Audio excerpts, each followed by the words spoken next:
2024년 1월 7일 언약교회 주일 오전 예배 시간입니다. 우리는 대망의 2024년을 맞이하여 첫 주일을 지내고 있습니다. 우리 교회는 2024년의 목표를 든든히 서가는 교회로 정했습니다. 이 세대와 대한민국 교회와 우리 교회가 코로나를 거치면서 여러모로 어려움에 봉착하고 있습니다. 이제 2024년은 우리 교회가 무너진 성전을 수축하고 성장해 가는 터닝포인트로 삼아야 합니다. 교회 성장의 시작은 회개로부터 시작됩니다. 우리 교회도 담임 목사로부터 어린아이 이르기까지 죄를 무릅쓰고 회개 앞 열매를 맺겠습니다. 우리는 오늘 사도행전 1장 26절로 30절을 본문으로 해서 든든히 서가는 교회라는 제목으로 은혜를 나누기로 하겠습니다. 먼저 오늘 사도행전 9장 26절로 31절 말씀 보겠습니다. 사울이 예루살렘에 가서 제자들을 사귀고자 하나 다 두려워하여 그가 제자됨을 믿지 아니하니 바나바가 데리고 사도들에게 가서 그가 길에서 어떻게 주를 만난지와 주께서 그에게 말씀하신 일과 다메섹에서 그가 어떻게 예수의 이름으로 담대히 말하였는지를 전하니라. 사울이 제자들과 함께 있어 예루살렘에 출입하며 또 주 예수의 이름으로 담대히 말하고 헬라파 유대인들과 함께 말하며 변론하니 그 사람들이 죽이려고 힘쓰거늘 형제들이 알고 가이사랴로 데리고 내려가서 다소로 보내니라. 그리하여 유대와 갈릴리아 사마리아 교회가 평안하여 든든히 서가고 주를 경외함과 성령의 위로로 진행하여 수가 더 많아지니라. 아멘. 아멘. 우리는 사도행전을 일컬어서 성령행전 또는 전도행전이라고 부르기도 합니다. 왜냐하면 사도행전은 예수님께서 십자가에 못 박혀 죽으시고 장사한 지 사흘 만에 부활하여 제자들과 40여일 함께 계셨습니다. 그리고 감람산에서 승천하신 이후부터 사도 바울이 로마에 재판받으러 간 상황까지 기록하고 있습니다. 즉 복음이 예루살렘과 온 유대와 사마리아와 땅끝까지, 땅끝은 소아시아와 유럽, 땅의 끝까지 전파된 과정을 기록하고 있습니다. 사도행전은 사도 바울의 동역자인 의사 누가에 의해서 AD 64년경에 기록되었다고 전해주고 있습니다. 사도행전의 기록 목적은 예루살렘에서부터 시작되어 로마까지 퍼져나간 기독교 교회의 발전 과정을 기록하기 위함입니다. 유대인들에게는 예수가 여호와 하나님께서 보내주마 약속하신 그리스도이심을 확증시키기 위함입니다. 그래서 특히 이방인의 사도인 사도 바울은 이방 지역에 가면 회당에 먼저 찾아가서 유대인과 교류를 합니다. 그리고 그들에게 여호와 하나님께서 약속하신 그리스도가 바로 나사렛 예수라고 성경 창세기부터 말라기, 그렇다 모세율법과 선지자의 글, 요셉부터 말라기에는 34권의 말씀을 인용해서 전했을 때 그들이 이 말씀이 깨달아졌을 때 아멘하고 받아들임을 통해서 그리스도인, 기독교인이 만들어지고 교회가 형성되는 것입니다. 이방인들에게는 유대인들이 그토록 믿고 따르는 예수가 참신과 참주와 참하나님을 확증시켜서 그들이 알지 못해서 이전에 섬기던 신들이 우상임을 깨닫고 우상을 버리고 살아계신 하나님이신 예수께 돌아오기 위해서 확증시켜주는 내용들입니다. 사도행전은 예수님께서 명하신 대위임 명령이 성취되는 과정을 기록하고 있습니다. 마태복음 28장 18절과 20절, 그리고 마가복음 16장 15절과 18절, 그리고 사도행전 1장 8절의 성취됨의 기록입니다. 먼저 마태복음 18장 18절 10절 보겠습니다. 예수께서 나와 말씀하여 이르시되 하늘과 땅의 모든 권세를 내게 주셨으니 그러므로 너희는 가서 모든 민족을 제자로 삼아 아버지와 아들과 성령의 이름으로 세례를 베풀고 내가 너희에게 분부한 모든 것을 가르쳐 지키게 하라. 볼지어다 내가 세상 끝날까지 너희와 항상 함께 있으리라 하시니라. 예수님께서 부활 승천하시면서 제자들, 사도들에게 명하신 말씀의 성취가 바로 사도행전이다. 물론 마태복음 28장 18절 19절에서 같은 말씀이 마가복음 16장에서 15절 18절이죠. 봅니다. 이어서 또 이르시되 너희는 온 천하에 다니며 만민에게 복음을 전파하라. 믿고 세례를 받는 사람은 구원을 얻을 것이요 믿지 않는 사람은 정죄를 받으리라. 믿는 자들에게는 이런 표적이 따르리니 곧 그들이 내 이름으로 귀신을 쫓아내며 새 방언을 말하며 뱀을 집어올리며 무슨 독을 마실지라도 해를 받지 아니하며 병든 사람에게 손을 얹은즉 나으리라 하시더라. 지금 마태복음 28장 18절 20절, 마가복음 16장 15절 18절의 말씀을 사도행전 1장 8절에서는 한마디로 정리해 있죠. 오직 성령이 너에게 임하시면 너희가 권능을 받고 예루살렘과 온 유대와 사마리아와 땅끝까지 내 증인되라 하시니라. 그래서 지금 사도행전은 시작이 베드로에 의해서 예루살렘에 복음이 전파되고 유대에 그리고 스데반의 순교로 인해서 그 예루살렘에는 사도만 남고 제자들이 주변 나라로 흩어집니다. 그때 그들은 특히 빌립에 의해서 사마리아에 가서 복음이 전파되고 그리고 사도 바울 같은 사람들을 위해서 땅끝까지 복음이 전파되는 내용이 사도행전에 기록되어 있습니다. 그래서 순서는 예루살렘, 온유대, 사마리아와 땅끝인데 예수님께서는 이 말씀을 마태복음 10장 5절과 8절에서 이렇게 말씀하셨죠. 예수께서 이 12를 내보내시며 명하여 이르시되 이방인의 길로도 가지 말고 사마리아인의 고래도 들어가지 말고 오히려 이스라엘 집에 잃어버린 양에게로 가라. 가면서 전파하여 말하되 천국이 가까이 왔다 하고 병든 자를 고치며 죽은 자를 살리며 병한 자를 깨끗하게 하며 귀신을 쫓아내되 너희가 거저 주라 이렇게 말씀하셨죠. 그래서 여기서 이방인의 길로 가지 말라는 것은 먼저 예루살렘과 온 유대와 사마리아와 땅끝까지 그런 어떤 그 순서대로 복음을 전하라는 그런 하나님의 지시하심입니다. 사도행전은 전체가 사도들의 전기, 그 기록이 아니고 정확히 말하면 베드로와 사도 바울의 행적에 맞춰져 있습니다. 사도행전 1장 12장에 보면은 베드로의 복음 전파 과정에서 기록하고 있고요. 사도행전 6장과 8장은 집사들, 7집사들을 세우는 과정, 그리고 그 집사들의 활약상에 대해서 기록하고 있습니다. 그리고 사도행전 13장과 18장은 사도 바울의 사역에 대해서 기록하고 있는데 사도행전 9장에 보면 사도 바울이 담메색 도상에서 부활하신 예수님을 만남을 통해서 회심하는 과정이 기록되어 있습니다. 그래서 사도행전 특히 22장과 28장은 사도 바울이 예루살렘에서 로마까지 입성한 과정에서 자세히 기록하고 있습니다. 오늘 본문 사도행전 9장 26절로 31절에는 사도 바울의 회심을 계기로 든든히 서가는 교회가 되었다고 오늘 말씀하고 있습니다. 우리 아까 본문에서 봤는데 본문 한번 다시 보면 이렇게 말씀하고 있죠.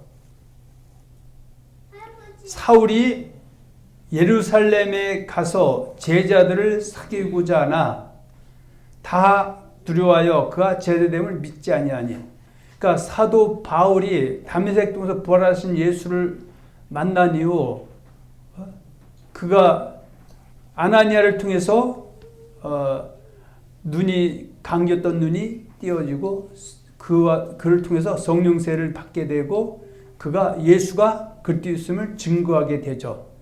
그리고 예루살렘에는 그 무시무시한 사울이 예수를 영접했다고 전해지고 그리고 그 사울이 예수님의 제자를 만나서 사귀고자 한다는 말을 듣고 그 제자됨을 믿지 않았다고 말씀하고 있죠. 그 27절에 바나바가 데리고 사도에게 가서 그가 길에서 어떻게 주를 보았는지와 주께서 그에게 말씀하신 일과 다메섹에서 그가 어떻게 예수의 이름으로 담대히 말해야 하는지를 전하고 있다. 이렇게 말씀하고 있죠. 사울이 제자들과 함께 예루살렘에 출입하며 또 주 예수의 이름으로 담대히 말하고 헬레파 유대인들과 함께 말하며 변론하니 그 사람들이 죽이려고 심수건을, 그러니까 사도 바울은 이전에 예수님의 제자들을 죽이고 감옥에라도 혈안이 됐지만 그가 예수를 영접한 이후에는 유대인들에 의해서 그가 핍박과 환난을 당하는 처지가 됐고 더불어서 이방인들에게까지 환난과 핍박을 당하는 처지가 됐다. 그 얘기입니다. 30절에 보면 형제들이 알고 가이사로 데리고 내려가서 다소로 보내니라. 그리에서 온 유대와 갈릴리와 사마리아 교회가 평안히 든든히 서가고 주를 경외함과 성령의 의로 진행할 수가 더 많아지니라. 그 사도 바울의 그 회심이 교회가 역동성을 갖는 그런 계기가 되었다고 오늘 말씀해 주고 있습니다. 할렐루야. 우리는 앞에서 사도행전에 대해서 간략하게 알아보았습니다. 이제부터는 우리 교회가 든든히 서가는 교회가 되기 위하여 무엇을 어떻게 하여야 하는가에 대해서 생각해 보기로 하겠습니다. 이미 앞에서 언급하였듯이 우리가 든든히 서가는 교회가 되기 위해서는 회개에 합당한 열매를 맺어야 합니다. 형식적인 회개가 아니라 정말 마음에서 우러나는 뜨거운 눈물의 회개가 있어야 합니다. 베드로서 3장 9절과 10절에 보면 주의 약속은 어떤 이들이 더디다고 생각하는 것 같이 더딘 것이 아니라 오직 주께서는 너희를 대하여 오래 참으사 아무도 멸망하지 아니하고 다 회개하게 이르기를 원하시느니라 말씀하고 있죠. 그래서 신앙생활, 믿음생활의 절정은 회개에 초점이 있다. 그래서 주님이 주는 은혜는, 값없이 주는 은혜는 우리가 알지 못해서 다른 신을 섬기고 예수를 핍박 환난에 빠뜨리게 했어도 우리가 회개하고 돌아오면 하나님께서 죄업당함과 마찬가지로 그 이후에 예수 믿는 사람이 예수를 섬겨야 되는데 잘못 섬겼을 때도 회개하고 돌이키면 죄업다 하심이 은혜 중에 최고 경점의 은혜 중에 하나다. 이렇게 한번 정리해 볼 수가 있습니다. 마태복음 3장 1절과 12절은 세례 요한이 이제 예수의 그 길을 준비하는 선지자로 등장합니다. 근데 그 당시에 예수님이 이 땅에 오셔서 공생을 시작하기 전에 이스라엘 그 백성들의 그 영적 상태는 여전히 신명기 29장 9절의 말씀에서 벗어나 있다 이거죠.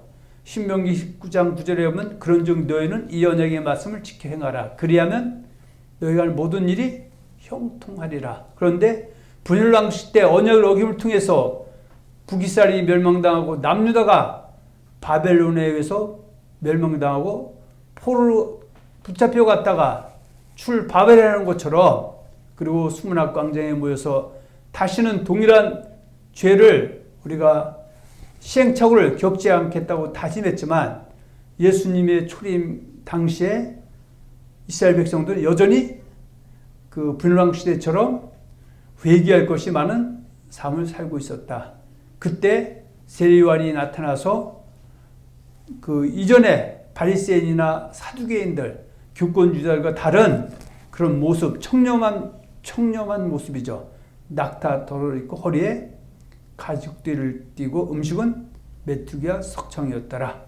그리고 그가 본격적으로 예수를 예비하기 위해서 예루살렘과 온 유대와 요단강 사방을 다녔을 때 많은 사람들이 세례 요한의 앞에 나와서 죄를 자복하고 요단강에서 세례를 받았다고 말씀하고 있습니다. 그러면서 7절, 8절, 9절 봅니다. 요한이 많은 바리새인들과 사두개인들이 세례 베푸는 데로 오는 것을 보고 이르되 독사의 자식들아, 누가 너희를 가르쳐 임박한 진노를 피하라 하려냐. 그러므로 회개에 합당한 열매를 맺고 속으로 아브라함이 우리 조상이라고 생각하지 말라. 그러니까 그 당시에 바리새인들과 사두개인들, 교권주의자들의 모습은 바로 알곡이 아닌 곡식이 아닌 쭉정이의 모습이었다. 그렇지만 지금도 늦지 않았다. 회개하라는 세례요한의 말을 듣고 언약을 지키는 삶을 돌아오는 것이 회개했다는 열매를 맺는 것이다. 그러나 거부하고 돌아오지 않으면 그들이 육신적으로는 아브라함의 자손이고 아브라함이 조상이라고 해도 하나님과 관계없는 자들이라고 외쳐댔을 때 많은 무리들이 세례요한의 말을 듣고 회개하고 돌아와 열매 준 사람들은 뒤에 오신 예수를 볼 수 있는 눈이 열려서 영접함을 통해서 구원에 이르는 영광을 얻게 됩니다. 그리고 든든히 서가는 교회가 되기 위해서는 구습을 쫓는 옛사람을 벗어버려야 하겠습니다. 우리가 예수 믿기 전에와 믿은 이후의 삶이 뭔가 달라져야 되는데 사실은 세상 것 바라보다 보면 우리가 옛날 구습을 쫓는 사도 바울이 그 배설물 여겼던 것들을 다시 주워 먹는 우리 안타까운 모습들이 나타나고 있습니다. 에베소서 4장 22절로 24절의 말씀 이어서 봅니다. 너희는 유혹의 욕심을 따라 썩어져가는 구습을 따르는 옛사람을 벗어버리고 오직 너희의 심령이 새롭게 되어 하나님을 따라 의와 진리의 거룩함으로 지으심을 받은 새 사람을 입으라. 고린도서 5장 17절에 보면 그리스도 예수 안에 있으면 새로운 피조물이라 이전 것은 해보라 새 것이 되었도다. 새 것은 새 부대에 담아야 되는데 우리가 다시 옛날로 돌아가서 옛날 썩어져가는 욕심을 쫓고 있다면은 지금 이것부터 회개하는 삶으로 우리가 돌이켜야 된다고 말씀하고 있습니다. 베드로전서 4장 1절 3절에 보면 그리스도께서 이미 육체의 고난을 받으셨으니 너희도 같은 마음으로 갑옷을 삼으라. 이는 육체의 고난을 받은 자는 죄를 그쳤음이니 2절 3절이죠. 그 후로는 예수 믿고 난 이후로는 이전에는 육신적으로 살았지만 다시 사람의 정의를 따르지 않고 하나님의 뜻을 따라 육체의 나름대로 살게 하라. 너희가 음란과 정욕과 술취함과 방탕과 향락과 무법한 우상숭배라 이방의 뜻을 따라 행한 것은 지나간 때로 족하다. 그래서 든든히 서가는 교회가 되기 위해서는 회개합다는 열매를 맺어서 지금 말씀한 것처럼 썩어져가는 구습을 우리가 벗어버리는 일에 열심히 앞장서야 됩니다. 세 번째는 이 세상이나 세상에 있는 것들을 사랑하지 말아야 합니다. 물론 마찬가지죠. 그래서 요한일서 2장 15, 17절 이어서 봅니다. 이 세상이나 세상에 있는 것들을 사랑하지 말라. 누구든지 세상을 사랑하면 아버지의 사랑이 그 안에 있지 아니하니 이는 세상에 있는 모든 것이 육신의 정욕과 안목의 정욕과 이생의 자랑이니 다 아버지께로부터 온 것이 아니요 세상으로부터 온 것이라. 이 세상도 그 정욕도 지나가되 오직 하나님의 뜻을 행하는 자는 영원히 거하느니라. 그래서 야고보서에서 보면은 세상과 보탠 것이 하나님의 원수임을 알지 못하느냐. 하나님과 원수되고자 원하는 자는 세상과 벗지 된다고 말씀하고 있는 것입니다.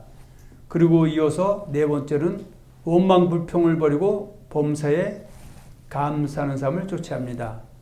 데살로니가서 5장 16절과 22절에 보면 항상 기뻐하라 쉬지 말고 기도하라 범사에 감사하라.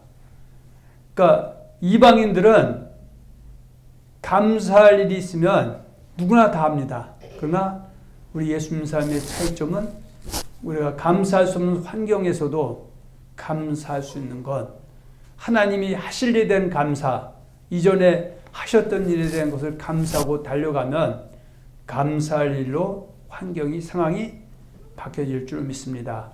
범사에 감사라. 이것이 그리스도 예수 안에서 늘 향하신 하나님의 뜻입니다. 그리고 성령을 수멸하지 말며 예언을 멸시하지 말고 범사하려 좋은 것을 취하고. 좋은 것은 뭐예요? 바로 그의 나라와 그의 의를 구하는 것. 그리고 악은 어떤 모양이라도 버리라고 말씀하고 있습니다. 그래서 우리는 원망불평을 버리고 항상 감사하는 생활을 쫓아야 할 줄 믿습니다. 아멘. 그리고 이어서 절대 긍정하는 삶을 살아가야 합니다. 부정적인 생각 속에서는 긍정적인 일들이 방해를 받기 때문입니다. 그리고 이어서 기도를 게을리 하지 말아야 하겠습니다. 성령을 통해서 능력이 입혀져야 또 우리에게 능력도 나타날 수 있습니다. 예수님께서도 그 사역자들에게, 제자들에게, 사도들에게 그 사역에 임하기 전에 위로부터 능력으로 입혀진 이성에 머물라고 말씀했습니다. 그래서 예수님의 제자들은 마가다나 방에서 120명의 제자들이 간절히 기도할 때 성령이 임함을 통해서 이제 그 전 세계에 복음이 전파되는 기폭제가 됐고, 또 그들에게는 여러 가지 은사와 능력이 나타나서 그 능력으로 또 은사로 그 복음이 전파되는데 큰 역할을 했던 것입니다. 그래서 기도를 하지 않으면 이런 능력이 나타날 수 없다고 예수님께서 마가복음 9장 29절에 말씀하고 있죠. 예수님과 제자들이 산에 올라갔다 내려왔더니 귀신 들린 어떤 여자가 자기 딸을 고쳐달라고 했죠. 근데 제자들이 기도해도 떠나질 않습니다. 그러면서 제자들이 예수님께 물어보죠. 왜 우리가 기도했을 때는 떠나지 않고 예수님이 기도했을 때는 떠납니까? 그랬더니 기도 외에는 이런 이유가 나갈 수 없다. 이런 능력이 나갈 수 없다. 이렇게 말씀하신 것이죠. 그리고 늘 하는 말씀이지만 저를 포함해서 우리 모두가 말과 혀로만 사랑하지 말고 행함과 진실함으로 하여야 합니다. 야고보서에 보면 2장 14절에 보면 내 형제들아 사람이 믿음 있노라고 행함이 없으면 무슨 유익이 있으요 그 믿음이 능히 자기를 구원하겠느냐. 행함이 없는 믿음 그 자체가 죽은 것이고 헛것이다라고 말씀하고 있죠. 자, 요한일서 3장 18절 봅니다. 자녀들아 우리가 말과 혀로만 사랑하지 말고 행함과 진실함으로 하자. 아멘. 네. 그리고 여덟 번째는 마귀의 괴계에 속지 말아야 합니다. 그런데 우리는 수없이 마귀에게 속아 넘어가면서도 속은 것을 모르고 있습니다. 마귀가 하는 일이라는 것은, 마귀라는 존재는 얼굴이 뻘겋고 뿔이 달린 게 아니라 멀쩡한 사람의 영혼 속에 들어와서 복음을 믿지 않고 떠나게 하는 것, 죄를 짓고 회개해서 돌이키지 못하게 해서 죄의 봉을 받게 하는 존재들입니다. 그래서 대표적인 우리 베드로가 한 고백이 있죠. 그는 예수님이 내가 결국 십자가에 못 박혀 죽임당하기 위해서 붙잡히면 너희들이 나를 다 버리고 도망갈 것이고 나를 부인할 것이라고 말씀했을 때 베드로는 당당히 얘기했죠. 제자들 모두가 주님을 버리고 떠날지라도 자기는 죽는 데까지 가겠다고 그는 장담했지만 천한 여종 앞에서 예수님을 저주하고 맹세하며 부인했던 과거에 아프고 쓰라린 기억이 있었죠. 그거는 베드로전서 5장 8절 9절에 보면 그가 한시 동안 기도하지 못함을 통해서 이러한 엄청난 일들을 저질렀기 때문에 예수 믿는 자들에게 준 교훈이죠. 베드로전서 5장 8절 9절입니다. 근신하라 깨어라 너희 대적 마귀가 우는 사자같이 두루다니며 삼킬 자를 찾나니 너희는 믿음을 굳건하게 하여 그를 대적하라. 이는 세상에 있는 너희 형제들도 동일한 고난을 당하는 줄 알미라. 마귀는 너희 대적, 예수 믿는 사람의 대적이죠. 예수 믿는 사람을 믿음에서 떠나게 하는 것, 언약을 어기게 하는 것이 마귀가 하는 짓이죠. 에덴 동산에서 뱀으로 분장한 그 마귀 사탄은 결국은 누구에게 다가와서 바로 하와에게 다가와서 속삭이죠.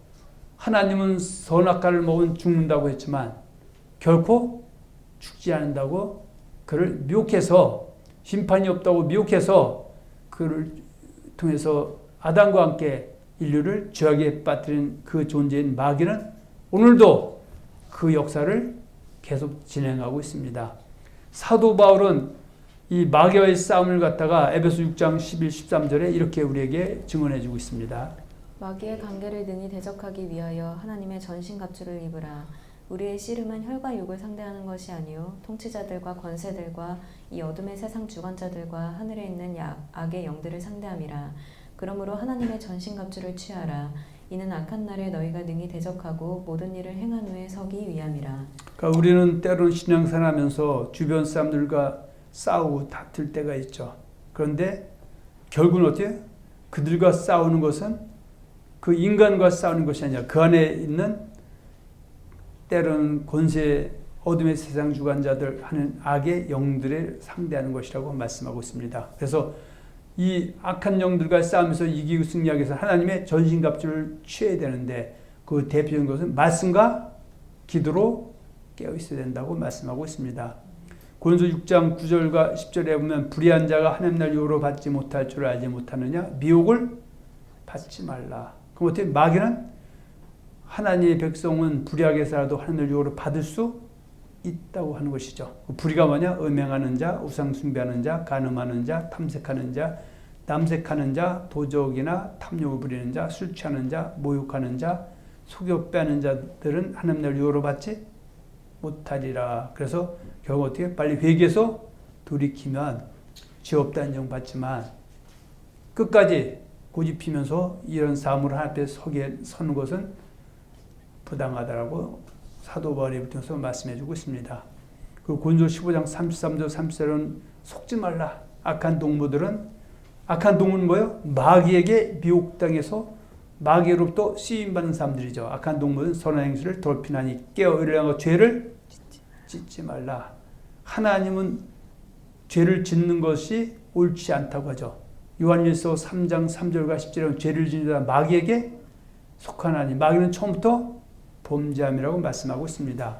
그래서 깨어 의뢰하고 죄를 짓지 말라. 하나님을 알지 못하는 자가 있기로 내가 너를 그렇게 하기 위해서 말하노라고 말씀하고 있습니다.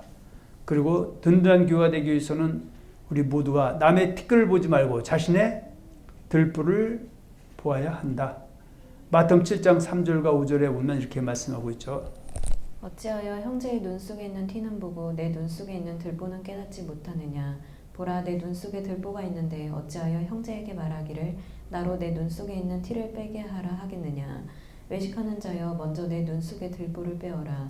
그 후에야 밝히 보고 형제의 눈 속에서 티를 빼라. 이 말씀은 어떤 사람에게만 하는 것이 아니라 우리 모두에게 하나님 주시는 엄중한 말씀이기 때문에 항상 우리를 돌아보아야 됩니다. 잠언 10장 19절에 보면 두루 다니며 한담하는 자는 남의 비밀을 누설하나니 입술을 벌린 자를 사귀지 말지니라.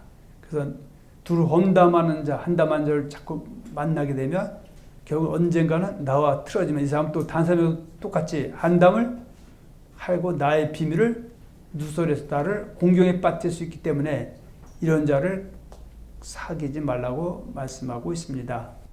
할렐루야. 아멘. 교회를 중심으로 생활하여야 합니다. 마지막 시대가 다가오면 교회를 떠나게 하는 마귀의 공작이 치열해집니다. 그래서 이 미혹에 속지 말아야 합니다. 물론 교회는 무용교회와 유용교회가 있다고 합니다. 그래서 무용교회도 중요하지만 무용교회를 너무 지나치게 강조해서 유용교회를 무너뜨리는 일에 동참해서는 안 됩니다. 시브리서 보면은 모의를 피하는 어떤 사람들의 습관 같지 하지 말고 오직 권하여 그날이 가까운 볼수록 더욱 모이기를 힘쓰자. 지금 우리가 코로나를 겪으면서 때로는 영상 예배라는 것이 의식 속에 자리 잡게 되고 결국 어떻게 해요? 본인의 신앙도 완전히 까먹을 뿐만 아니라 주변에도 악의 영향을 끼칩니다. 그래서 이미 코로나가 끝났어도 교회 생활을 하려는 사람들이 점점 줄어들고 또 본인도 자기 신앙이 지금 엉터리되고 있다는 걸 알고 있으면서도 사람은 서 있으면 앉고 싶고 앉으면 눕고 싶고 누우면 자고 싶습니다. 그래서 결국 어떻게 집에서도 영상 예배를 보는 것이 아니라 보지도 않고 그냥 오히려 나중에 예수를 부인하고 떠나는 데까지 많은 사람들이 다가가고 있다는 것이죠. 자, 히브리서 10장 22, 25절 봅니다. 우리가 마음의 뿌림을 받아 악한 양심으로부터 벗어나고 몸은 맑은 물로 씻음을 받았으니 참 마음과 온전한 믿음으로 하나님께 나아가자. 또 약속하신 이는 미쁘시니 우리가 믿는 도리의 소망을 움직이지 말며 굳게 잡고 서로 돌아보아 사랑과 선행을 격려하며 모이기를 패하는 어떤 사람들의 습관과 같이 하지 말고 오직 권하여 그날이 가까움을 볼수록 더욱 그리하자. 마지막 때가 가까울수록 교회 생활을 중심으로 모여야 됩니다. 물론 지금 때로는 모일 수 없는 시대가 됐을 때는 또 우리가 무형교회의 중요성을 강조해야 되지만 때로는 무형교회를 너무 강조하다 보니까 지금 교회들이 많은 어려움에 봉착하고 있습니다. 그래서 함께 모여서 기도하고 권면하고 서로 생활할 때 믿음도 더해지는 것입니다. 우리는 오늘 사도행전 9장 26절로 31절을 본문으로 해서 든든히 서가는 교회라는 제목으로 은혜를 나눴습니다. 2024년부터는 다시 우리 개인적 부흥뿐만 아니라 우리 교회가 든든히 서가는 교회가 되기 위해서 밑거름이 되어야겠습니다. 개인적 부흥과 든든히 서가는 2024년이 되어서 영육간의 강건함이 우리 모두가 넘치시기를 예수님의 이름으로 축원하며 축복합니다. 아멘.